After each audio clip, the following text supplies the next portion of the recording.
I had a client recently post on her Facebook page this angst of feeling like there was this fight inside of her between wanting to build out this amazing business and be there for her family. And she was asking for feedback and advice. And, she's not the only one that runs into this. In fact, I hear this often. This is a regular issue for people. And, what do you do when your dream seems to bump up against those things that are really important to you? So today I'm going to share with you 4 things that you can work with in order to, what I'm going to call, get bigger than the seemingly conflict. And if you're liking this, hit the like button, put little hearts and thumbs up. And if you know somebody else who is bumping up against an edge where there seems to be a conflict between their dream and those things that are important to them, by all means, share this, knowing that this would serve other people. And if you want more of this, be sure to sign up for my free masterclass training that's coming up, where I'm going to go much deeper into this formula of how to bring your dream into the facts of your life, and including dealing with those times when it feels like you're just bumping up against those edges of fighting what's important.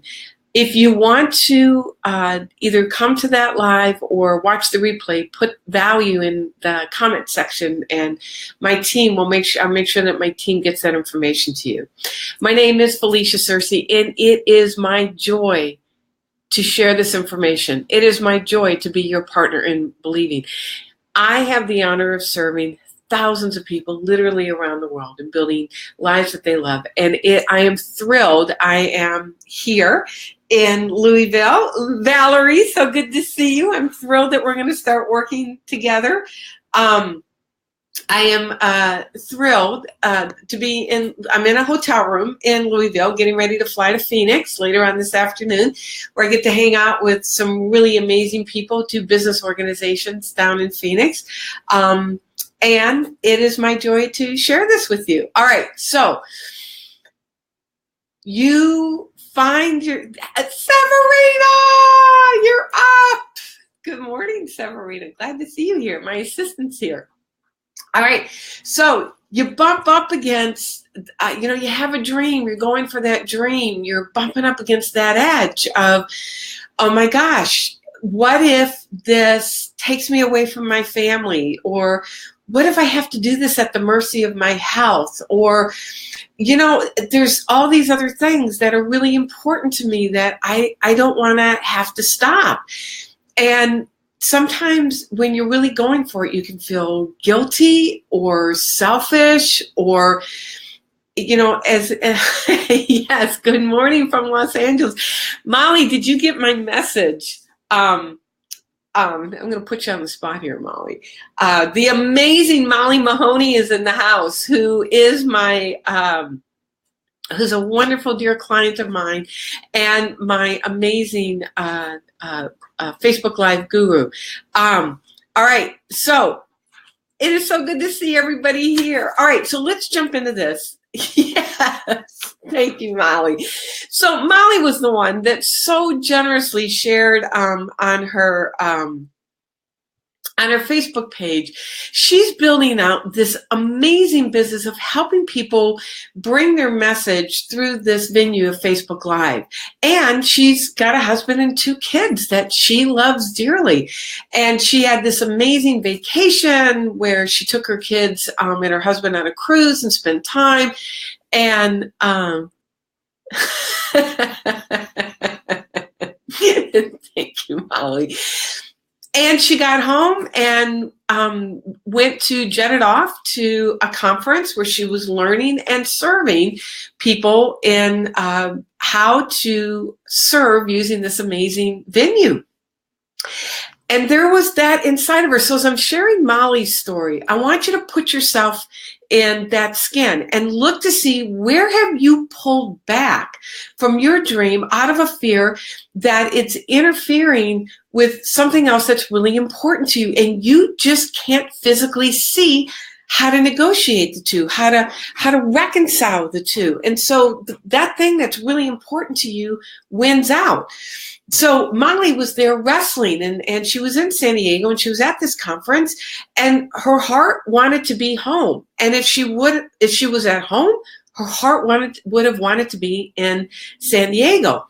So what do you do? What do you do when you hit those edges of what seems to be the fight between this desire to go forward with what's seeking to emerge by means of you in the form of your dream, in the form of the most powerful question that you can ask, which is, what would I love?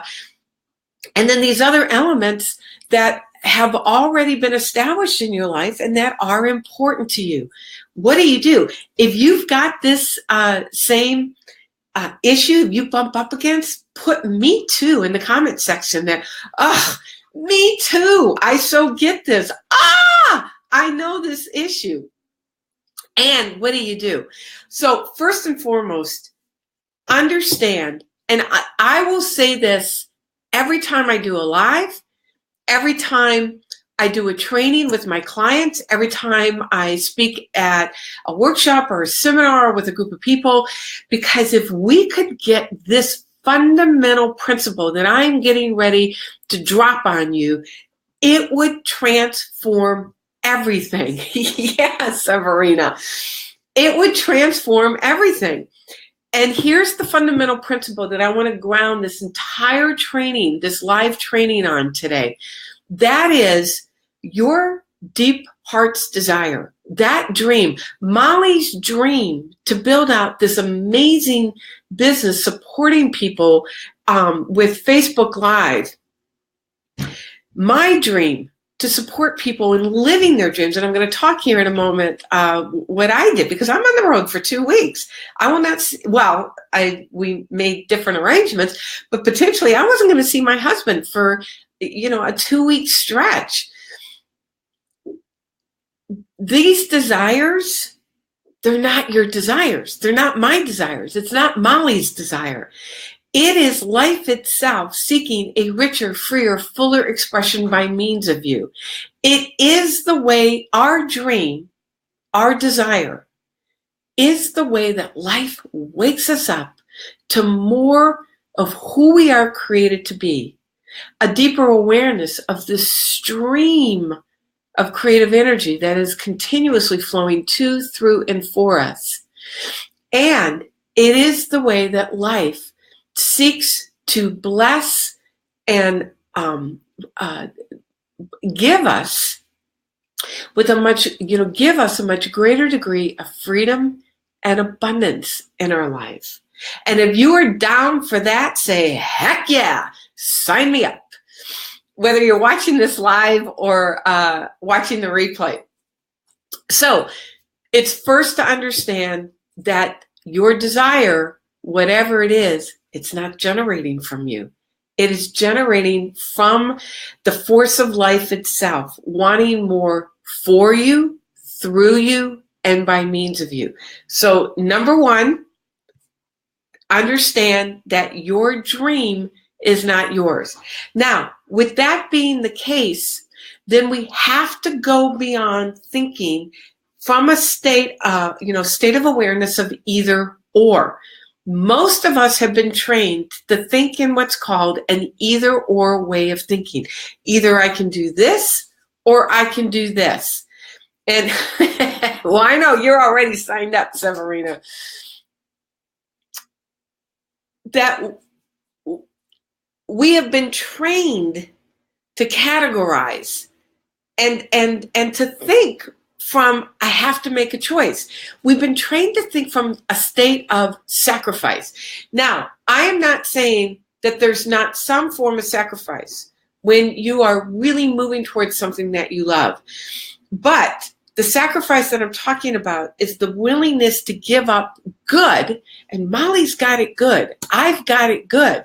Those of you on this call, loose, you've got it good. I mean, I can look at the names, particularly the people that I know, and know that you've got it good. And there's a part of us that wants to hold on to that good. And that then becomes the either or thinking.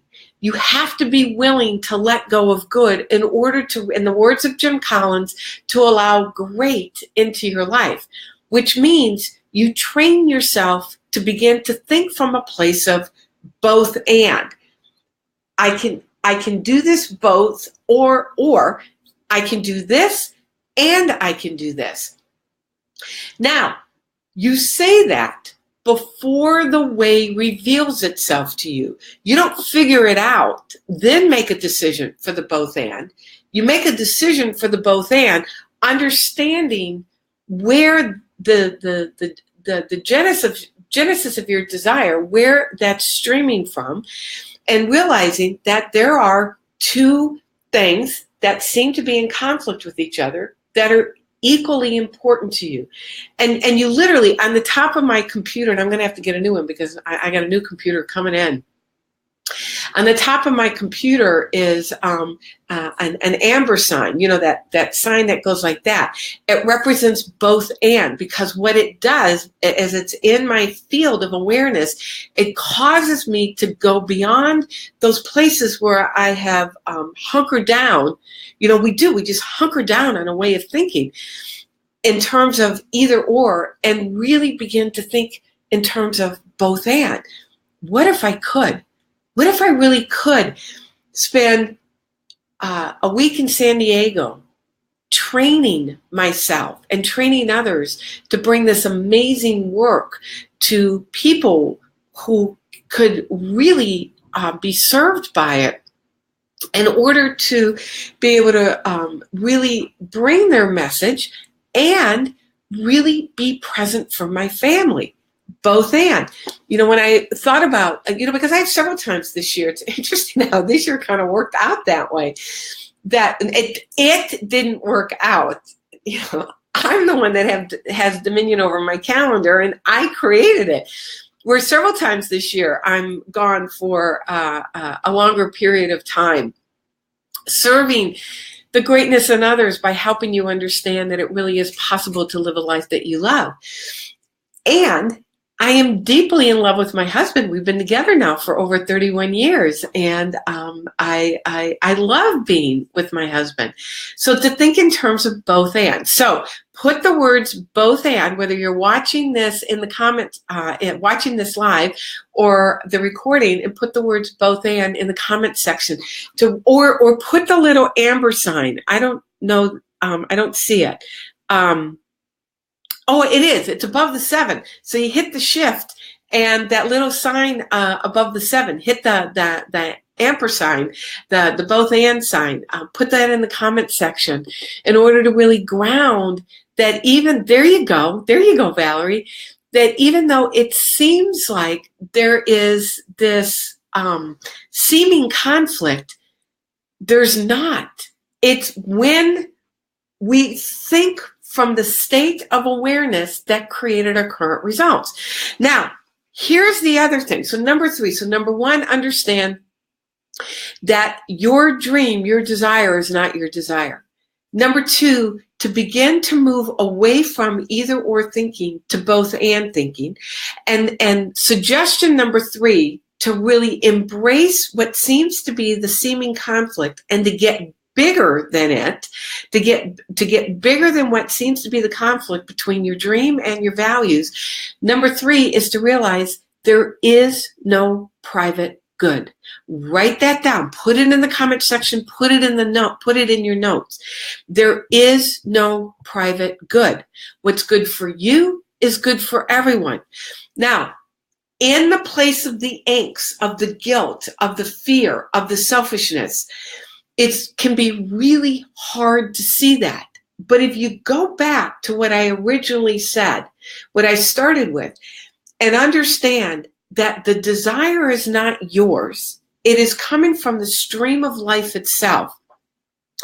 Everything that originates from this stream of life is meant to serve not only you, but everyone around you.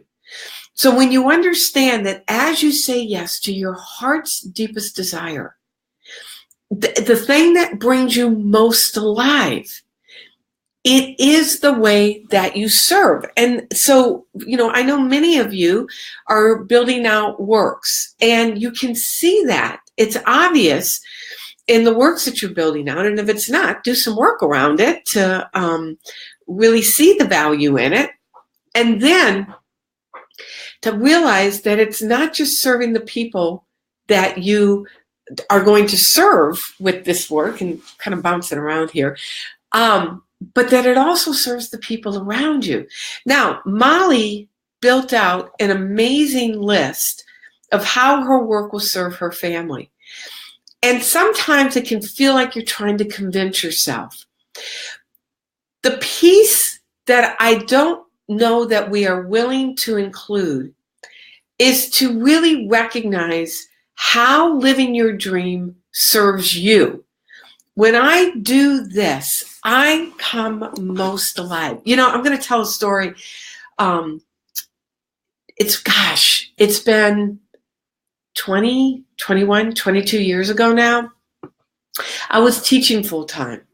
And I had a deep desire, and I was teaching full time, and I had started a work where I was building out a spiritual community. I lived in a town where there wasn't a spiritual community that was aligned with how I wanted to grow my spirituality. And so I with not really intending for it to grow. I mean, that was not my intention around it. But that I just started a very informal, quote, work of bringing like-minded people together to be able to really dig deep into what you're hearing here, spiritual law, universal law on the spiritual laws of success. And the thing started a mind of its own. It grew, which was delicious. And I was teaching full time. And I knew that it was time for me to leave my teaching position and move into doing this work full time. And my husband was terrified. I mean, it was terrifying him that, I had a steady income, I had health insurance, I had, a really sweet package. It was predictable. I had vacations. I mean, I taught for the school system. I had lots of vacations. And the thought of me stepping out to build a spiritual community in an area that wasn't necessarily outwardly supportive of this line of thinking, and he was really concerned for me in terms of what it would mean for me if I didn't succeed, if I failed. And I just stayed steady. I stayed steady to my desire and to the vision. And I'll never forget, he came home. He went down to Florida one year. We were, his mother was down there and she was sick, and he went down to take care of some things. And he came home and we were sitting in his lazy boy, and he pulled me on his lap. Oh, I'm going to get tears just thinking about this. And he said, I need to support you in doing this. And then he went on to say, because if I don't, I'm going to lose you. He said, you'll never leave me. I'm not going to physically lose you. But if I don't support you in doing this, there's a part of you, the part that I love, I know is going to die. And I can't live with that. And so whatever we got to do, we're going to make this work. Now, the reason I share that with you is because if we deny that desire for more life in the form of our dream out of fear that it's going to negatively impact the people around us, it is in fact the opposite. If you deny the dream that's streaming through you, that's seeking to wake you up into an even greater version of who you are created to be. If you deny that, you actually deny the people that you love the best part of you. You withhold that best part of you. So, if you agree with this, and I'm not saying it's comfortable, that you can really wrap your head around that, particularly the group of people that I attract, of really loving, compassionate people that want to make sure that we're considering the people around us. If we are not willing to understand the force of your dream, and not only is it the way that you bring a greater degree of good, but it's how you bring your best to the people around you. If you're in for that, I know we used that before, but put it again, that claim my best. I bring my best. I bring my best. Put that in the comment section, whether you're watching this live or watching the replay. I bring my best when I claim my dream. All right, so first, understand the genesis of your desire is not coming from you, it's coming from life itself. Number 2, understand that we have to move beyond either or thinking. Yes, you are, Severina, and think in terms of both and. And number 3, to understand that there is no private good. That when you claim your dream and you live into your dream, you are actually bringing your best to the people around you. Now, that doesn't mean that they're always going to understand and they're always going to be able to see that. Sometimes it takes time for people to really get on board. And so part of that no private good is being willing to let the people around you to be uncomfortable as they grow into their own greater awareness. And you're evidencing it and you're supporting them by the more you own your dream, the more you're able to support them in their own navigation, their own negotiation of you saying yes to your dream. And the more you're really able to see the good of you that you're able to bring. You know, when I look at who I was when Michael and I first had that conversation and where I am now and all the different incarnations of that moment to where I am now, I'm unrecognizable. And if I hadn't kept saying yes all the way along the line, even when things looked really, really tough, and it felt like it was irresponsible for me to say yes at times, we would not be where we are, and I would not be able to have the capacity for love that I have. My ability to love my husband at a whole nother level of unconditional love has grown exponentially in direct relationship to my ability to say yes to my dream, even during those times when it was scary, hard, and even felt irresponsible. And he's so grateful. I mean, he's waking up right now. He's probably well awake. It's Monday. It's 9 o'clock in California. You know, he's waking up in California, retired, living the life that he loves because of my willingness to keep saying yes, even in those times when it was tough and scary and seemed to be irresponsible. Okay, so number 4. So number 1, understand the genesis of your dream. Number 2, think in terms of both and rather than either or. Number 3, understand there is no private good. There is no private good. Yay, Luce, I know you bring your best when you claim your dream. That there is no private good, that when you claim your dream, you're growing into your best and you have so much more to offer not other people. All right, now we can get into number 4. As you can see, there's a progression to this. Number 4 is that now you begin to think of ideas that will serve both those desires. You begin to source ideas around whatever it is that seems like you're bumping up against. And so, the biggies for people, particularly the highly accomplished people that have great works to bring to the world, and, situations and people and health that they love and want to serve, time seems to be the issue, that you just wish you could clone yourself. So as I left for 2 weeks, I began and realized I don't want to go 2 weeks without seeing my husband. I began to source ideas around, okay, so what are some things that we can do to stay connected? And I just wrote down every idea that came to me. So right now, I encourage you to bring to mind what seems to be the conflict.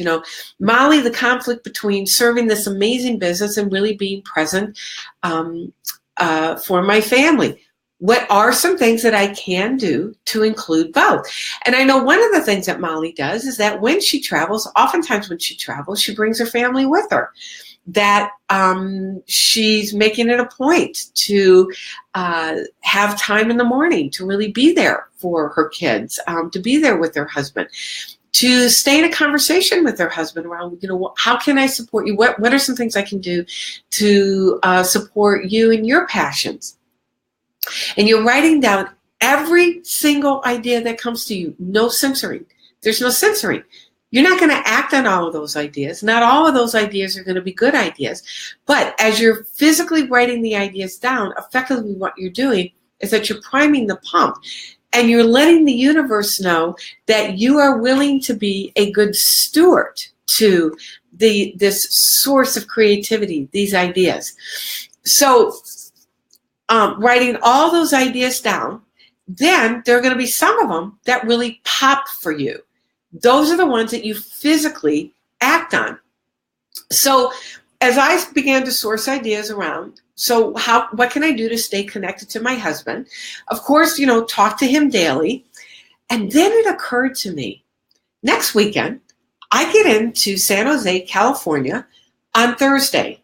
I'm going to be there until Monday, because I get to speak to an amazing group of people on Sunday. And then I fly to Portland because there's 2 events that I have up in Portland.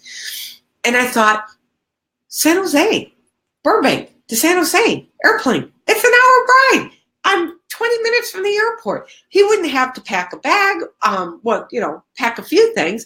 Burbank's, in the middle of the day, it's a 30-minute drive. It's such an easy airport to navigate.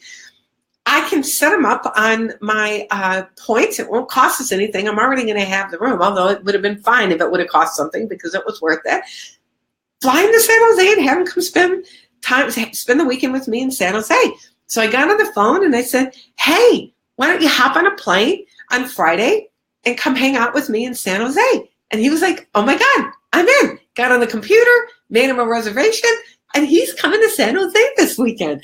And I'm thrilled that I get to be the woman that flies my husband up to San Jose to spend the weekend with me. Now, I don't know what there is to do in San Jose, but it doesn't matter. We'll hang out, we'll have dinner, we'll go to a movie, we'll relax Saturday morning. It doesn't matter what we do. I'm hanging out with my husband during a 2-week stretch where I don't have to go 2 weeks without seeing my husband. Now, I don't know what your solution is, but I do know that the stream of life that is flowing through you and is inviting you into this greater version of your life and this greater version of you, that power has infinite number of ideas that would support both those things that you value. But if you come at it from the place of, oh my God, what am I going to do? I either have to do this or this. I don't want to choose. I got to figure this out. I got to figure this out. I got to figure this out. You're going to get very low calibrated ideas. But when you begin to think from the state of awareness of, I honor this desire knowing it is life seeking greater expression by means of me. I know there is a both and solution. There's like infinite number of both and solutions. I know that as I live into my dream, I'm bringing my best to the people that I love. Now I know that there are ways, and I see those ways from that state of awareness. Now you're able to see the ways to serve both those things that you deeply love, that are deeply meaningful for you. So put in the comment section, I want you to think in terms of great ideas, put great ideas in the comment section in order to ground this for you, whether you're watching this live or watching the replay, because it will really help wire this into your system. And if you think my idea of bringing my husband to San Jose is brilliant, put brilliant, because it was brilliant to me. All right, so, and if you want more of this, where I walk you through the process. Excellent, Valerie. Good. And you've got great ideas, Valerie. I know you have great ideas. So if you want more of this, and you want to come to my free training that I've got coming up later on this week, put the word value in the comment section, and my team will make sure that you get all the information that you need to join me in the free training, where I walk you through this proven spiritual success formula so you're able to live all aspects of your dream. All right, so let's recap. What do you do when you're bumping up against that edge where it feels like that you've got these conflicts, these things that are just fighting inside of you, that, you know, it seems like that you have to give something up for your dream, something that's really important to you. Know that the universe will never ask you to sacrifice something that's important to you. Number one, realize that that dream, that desire for more, that's not yours. It's coming from the source of life itself. Number two, move from either or thinking to both and. Really begin to think in terms of both and. Number three, realize that there is no private good. As you say yes to your dream, you are saying yes to bringing your best to the people around you. And number four, from that state of awareness, begin to source ideas. What if I could serve both these desires in a way that's good all the way around? All right. If you're liking this, hit the like button, the heart, share. And again, if you want more of this, come to my free training. Put the word value in the comment section. We'll make sure that we get you hooked up. All right. It is my joy to serve you in this way. There's nothing more reverent, more holy, more just from the bottom of my heart to be able to stand in service to your greatness as you bring your heart's deepest desire into the land of your facts. It is such an honor to be able to serve you in this way, because here's what I know. Not only does your life get better, but all of us are served. My name is Felicia Searcy, and it is my joy to be your partner in believing. Your dream is my passion. God bless.